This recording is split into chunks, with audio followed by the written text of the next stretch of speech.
The broadcast is now starting. All attendees are in listen-only mode. Hello and welcome to the very first OutsourceXtra, our new weekly webinar. It's Friday, February 15th, 2013, and I'm Outsource Editor Jamie Liddell.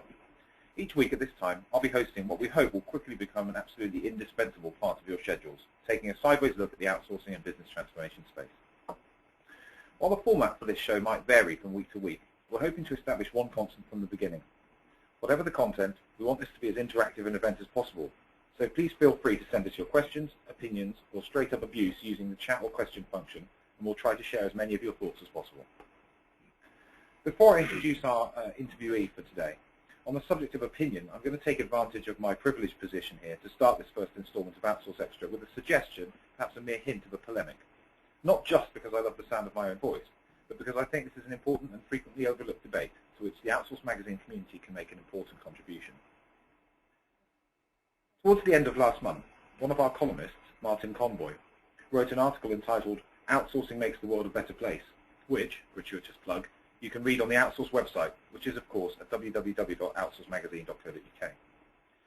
Martin argues that the flow of capital and knowledge from more to less developed countries, which has resulted from the outsourcing boom, has done great things for the economies and societies of those of the world's less affluent nations which have seized the outsourcing opportunity. In particular, of course, the likes of India and the Philippines. Martin writes, "We in developed first world countries have a moral responsibility to assist and develop the poorer nations so that the world becomes a fairer and better place. Outsourcing allows us to play our part." Now, this article provoked a good deal of comment and debate on Twitter, LinkedIn, etc. It obviously struck a chord with many of you.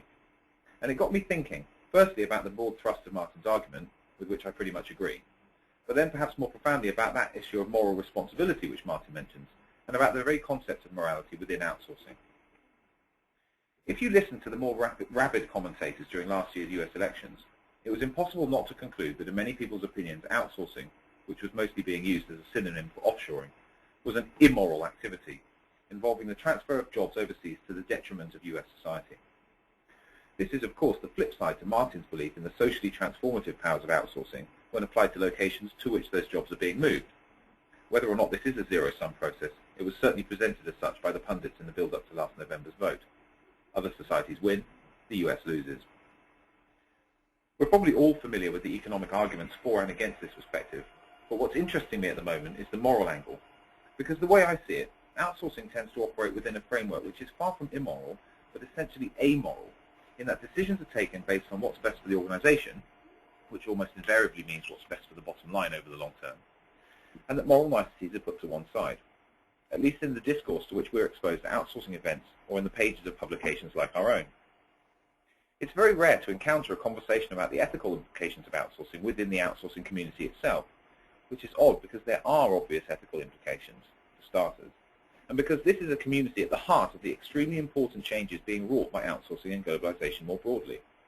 The ethics of outsourcing tend to be discussed vastly more frequently by commentators, whether in the press or otherwise, who are not part of the outsourcing community. I don't find this helpful.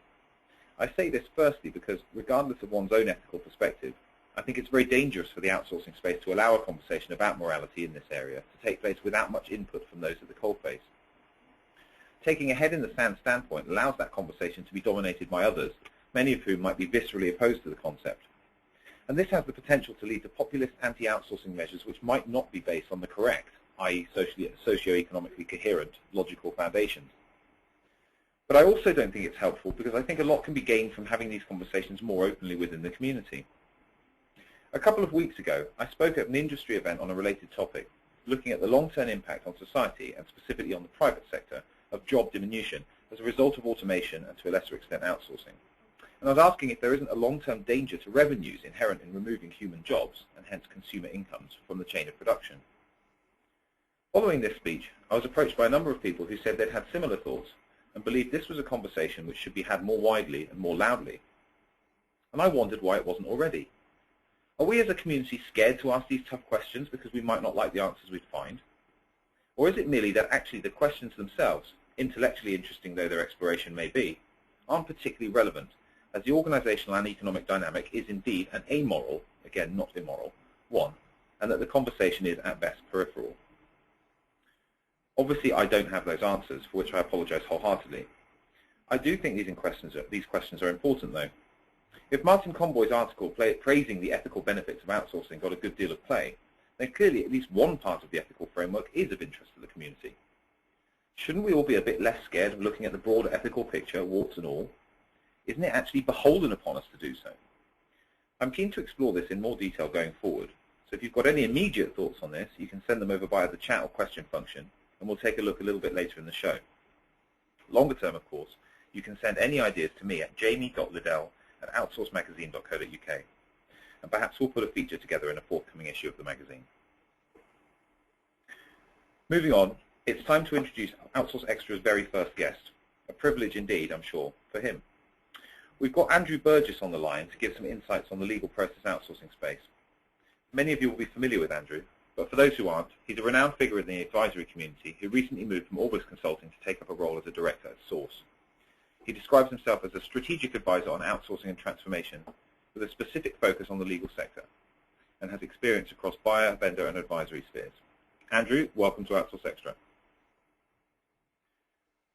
Andrew, are you there? Oh, we seem not to have Andrew. I was about to say, if you'd like to ask Andrew any questions while we do have him captive, you can do so via the chat function, and we'll come to them as and when we can. We'll return to Andrew, hopefully, in a minute. Meanwhile, let's have a few more gratuitous plugs. Regular readers of Outsource will be aware of our series, The Professionals, a Q&A series bringing insight direct from the buy side. Last year's series resulted in some first-rate content and saw Granger's Dave Butler winning an iPad and a bespoke magazine cover for his response, which our judges decided was the best of 2012. This year's series is now open, and we're looking for entries.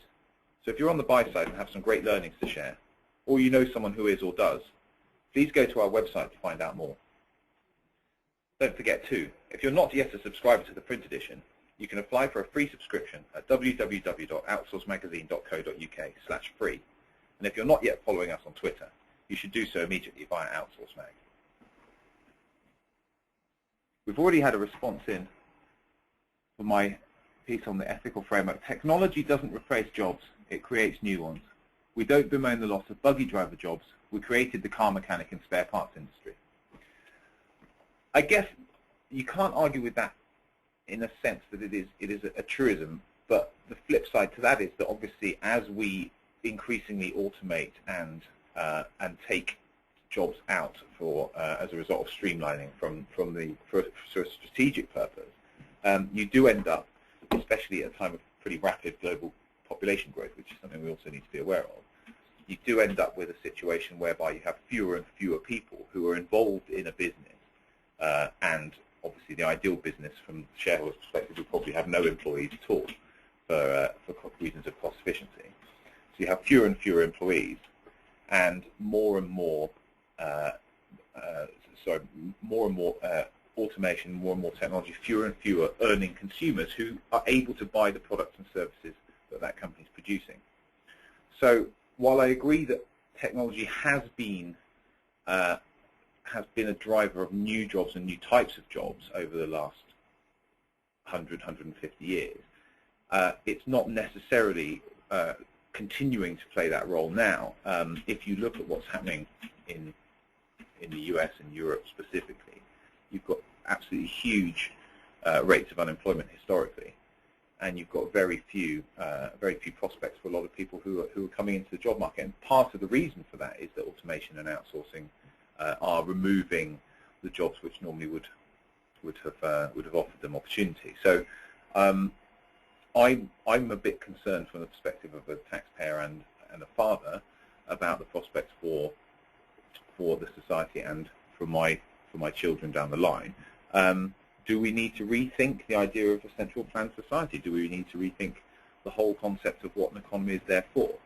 Those are questions I'd like to discuss with the community, obviously, down the line. So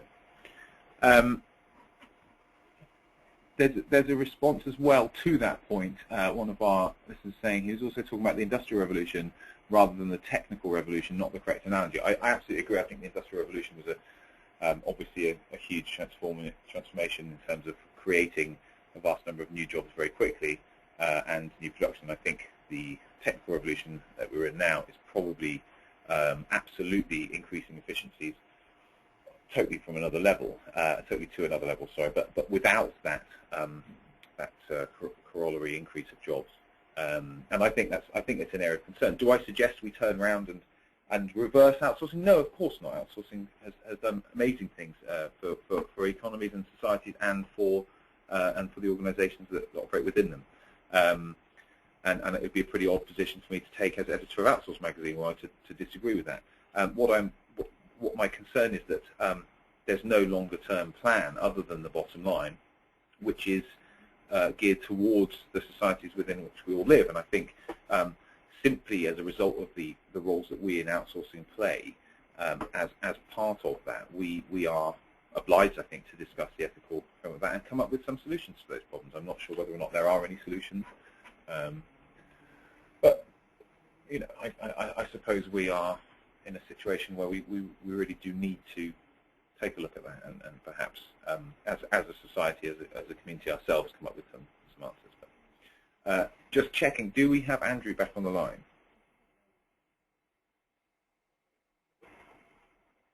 Andrew, if you are there rather than stuck in the ether, please do let us know. There's a lot of people wanting to listen to you on LPO today. Well, it looks like we've lost him. Okay, well, also here in the studio today, we have Outsource Magazine's publisher, Al Tepper. Al, recently made publisher of Outsource, and Al and I have been working together very closely on Outsource since I joined about 3 years ago. Al, obviously we've been discussing a lot of the big trends in Outsource recently and planning our editorial as a result. From what you've seen over the last, say, 6 months, what do you think where are your areas of interest specifically in terms of what's going forward? Well, across all the sectors, I speak to a lot of people every day, and I think the interesting things that are cutting across everything for me really, I think, nailed down to analytics. I think analytics is probably the single biggest word I hear talk of. Obviously, I'm speaking to sort of a more biased vendor side view, whereas you're probably speaking more to the reader side and the advisory side more than me.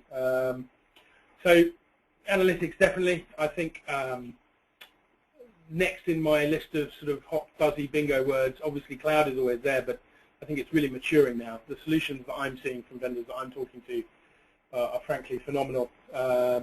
And I think that you know, none of that's news. I don't think there's any major surprises from my perspective, but I'm surprised. I saw those was it HFS researchers' recent take on what's large and what's going to be large, and I think we'll see analytics flying up the charts there. Personally, I think we're just at the tip of the analytics iceberg. So for me, that's the thing that's interesting me the most, because we've got a whole pile of data. You know, we're all storing absolutely everything. We've got multiple devices, multiple inputs, humongous databases, everything's being stored, and virtually no one's doing anything intelligent with it. There are tiny, tiny pockets of brilliance, which I'm sure we can all point to examples of, but the reality is that, you know, I was speaking to someone about this recently, it's not about big data, it's about right data, and that comes from analytics. Ultimately, you know, data's brilliant, but if you can't do anything with it, and I do this a lot, but I hate to throw in a Frank Zappa quote, but it's my favorite quote in the whole world, and it brings it right back to the point. A computer can tell you a story, but it can't tell you the whole story. It just doesn't have the eyebrows. You know, we're reliant too much on the algorithm, and at the end of the day, it's what that data means that will have relevance. I think that's kind of my bit.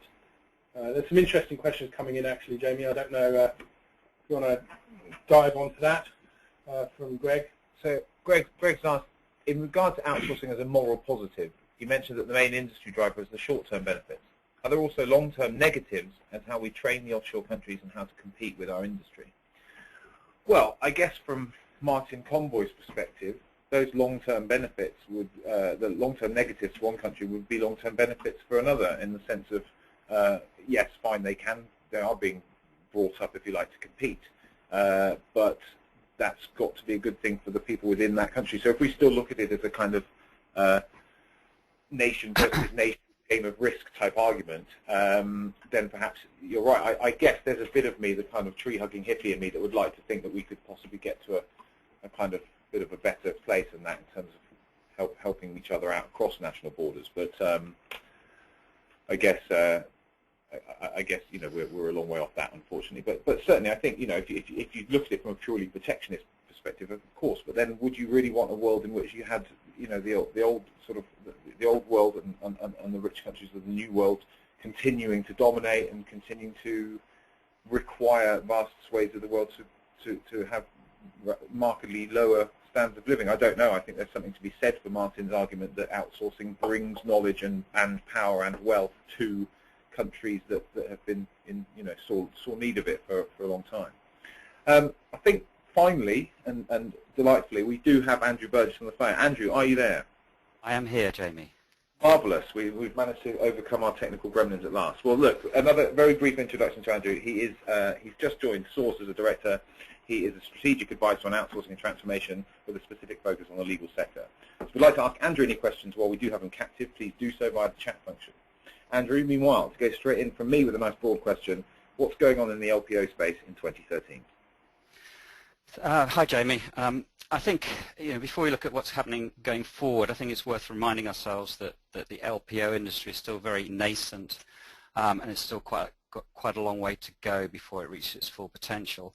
If you look around at the moment, the provider market is sorting itself out into who are the real players and who are the also-rans, and the big BPO players have yet to really properly get their act together in this area. And I think there's still a huge amount of nervousness from the buyer side, especially the GCs.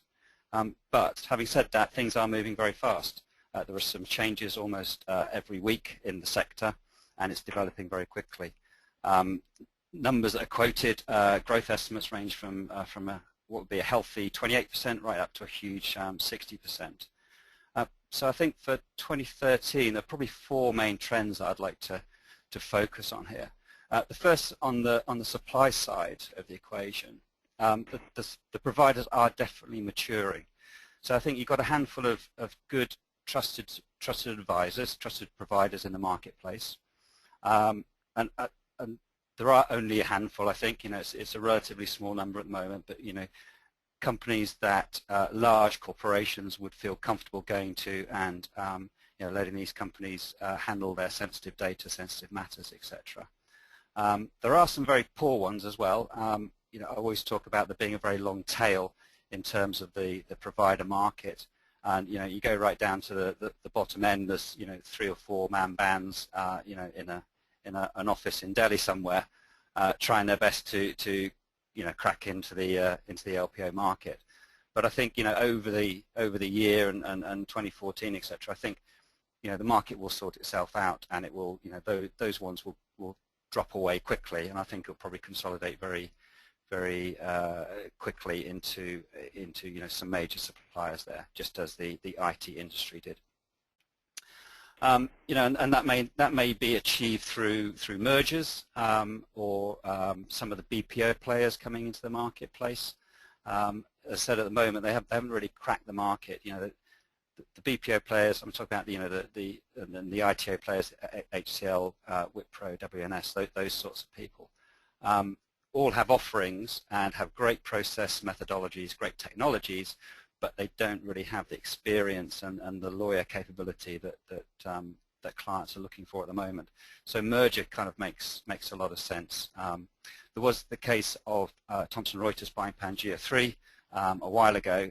That probably hasn't worked as well as people would have liked, mainly because Thomson Reuters is really a provider, a service provider, more of a technology company. And I think they're still trying to find their way in terms of how to best exploit the Pangea 3 capability within the organization. The second big trend, and still connected to the supply side, is the move onshore of the suppliers. So from the IT side of them, if you look back, everything started onshore and then went off-site and then went nearshore and then finally offshore. The LPO market is doing this in reverse. That it saw the advantages of the labour arbitrage, and everything really kicked off in India. But there was some issues with that in terms of the nervousness that a lot of the potential clients had of dealing with India. And although there's lots of maturity in terms of processes, communications, technology, etc., people were still nervous, particularly putting their sensitive matters to firms in India. So what's happening at the moment is a number of the providers are actually moving onshore. So you've got some good examples of New Galaxy opening up a delivery centre in Glasgow. There's Integrion, who have a delivery centre in Bristol, and United Lex have just opened a delivery centre in Hungary, in Budapest. So I think that's going to do a lot to allay the fears of many of the potential clients. And I think that will be a big tipping point almost in terms of the adoption of LPO services within big clients as well. And it will also obviously solve some of the jurisdictional issues that dealing with legal matters has as well. So if you can't take your data out of the country or out of the EU, then there's solutions there to satisfy that now. So on the client side of the equation, I think I talked about being lots of nervousness, and I talked to a lot of GCs, lots of heads of legal, and a lot of people are very scared about putting their data and their process of their matters offshore, even to any other provider apart from themselves. But I think that's starting to thaw a little bit, and we've seen some early adopters. BT Global Services is a good example. David Ebley is a GC there, a client of ours, and he did some kind of cutting-edge outsourcing a couple of years ago. Started off as a captive centre, and then put the work out to United Lex. He's now looking at increasing the adoption of LPO within the organisation. So clearly a success there, and I think other GCs seeing those examples will follow. Another good example, not necessarily on the outsourcing side, is Carillion, who a big UK services company, originally outsourced to CPA Global actually, but decided that they wanted to do it themselves. They do lots of housing benefit type claims, and they use that as a basis to set up their own shared service centre in Newcastle. Richard Tapp is the head of legal there, and the interesting thing with that one is that they're now talking to their law firms on their panel and almost mandating the use of this transactional centre for some of the legal processes. And I think this tying together of the LPO providers and the law firms and all the other third parties is going to be a key trend within the market. On the law firm side, law firms move very slowly, and although some of them have done some interesting things on LPO, I've had lots of conversations with law firms. They call you in and say, right, we've heard about all this LPO stuff. We think we should be doing something, but we don't know what it is. And that's kind of typical of the law firm stance at the moment. But there's definitely a need there a desire there to do something. So I think that will help the market develop over the year. I think GCs are being driven by a need to demonstrate more value. So I always talk about the spotlight that originally shone on IT, then went to finance, then went to HR and procurement, is now shining very brightly on the legal department, and GCs and their people are being asked to demonstrate the value that they provide to the business. The interesting thing is that outsourcing is not necessarily part of that initial objective. If as a sourcing advisor, if I went up to a GC of a FTSE 100 company and asked him what he wanted to outsource, I'll probably be thrown out the office. So the conversation is more around the transformation of the legal department, and outsourcing might actually be part of the solution, or it might not, but it's really around how do I transform my legal department to demonstrate value, to reduce cost, to manage the growth of the business. These are the questions, and then outsourcing is really an enabler of that. So the sorts of conversations we have is the GC wants his lawyers to get closer to the business, to be earlier in the conversations as transactions come up, to understand the business better.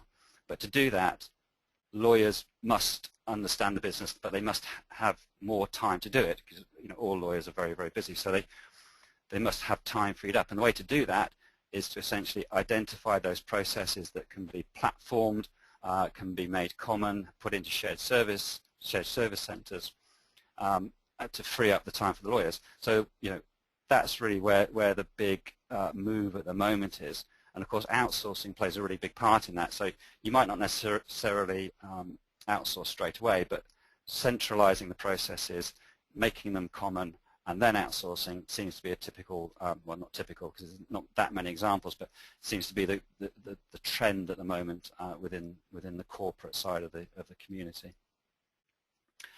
That kind of comes onto the way that the models, the frameworks are being built. So the LPO market is interesting because there's more players than a typical, IT, for example, outsourcing deal. So, you've got the law firms, you've got the LPO providers, and you've got the clients. And it's really key to understand how those three parties play against each other. And, you could have the LPO relationship with the law firm, which has the relationship with the client, or the client could have the relationship with the law firm and an LPO provider, and lots of different versions of those. And there's no right and wrong answer, but the key thing is how all those things work together. And if you throw in the technology at the same time, then there's some interesting models to develop from that. So, Jamie, I've probably talked for long enough without drawing breath. That's great stuff, Andrew. And I think because of the technical snafu a minute ago, we're probably going to have to move on without questions. But anyone who does want to send any questions to Andrew, please feel free to get them to me at jamie.liddell@outsourcemagazine.co.uk, and I shall route them through to him, and obviously he'd be delighted to hear from you. And also, Andrew will be writing an article which is coming up in the next issue of the Print and Digital magazine, which is out mid-March. So do keep your eyes on that. Andrew, thank you very much for your time. Always a pleasure talking with you. Brilliant. Thanks, Jamie. So we're coming really sort of well over time now, so I'm going to wind this up. A couple more comments on my ethics piece. Someone's written in, the bottom line is the bottom line. Organisations are obliged to serve the interests of their shareholders, and outsourcing has contributed immensely. I'm not sure I feel entirely happy with that. Are you suggesting literally any behaviour is acceptable as long as it maximises shareholder return, which I think might be a pretty contentious perspective. But I think maybe that kind of harkens to some of the things that Kate Batasek, who's a columnist for us and of Vested Outsource fame, has written a little bit on the ethics of outsourcing. So do go to the Outsource site and check out some of Kate's always excellent columns.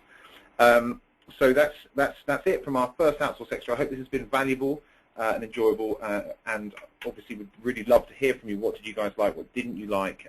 All technological flaws accepted, and hopefully you'll be coming back next week. Please do let us know. Once again, my email is jamie.liddell@outsourcemagazine.co.uk. So you can contact me if you've got any suggestions for content or interviewees for forthcoming episodes of this. And of course, if you're interested in sponsoring the show, our commercial team would love to speak with you. So on behalf of the Outsource team, I'd like to thank you all again. Wish you all a thoroughly delightful weekend.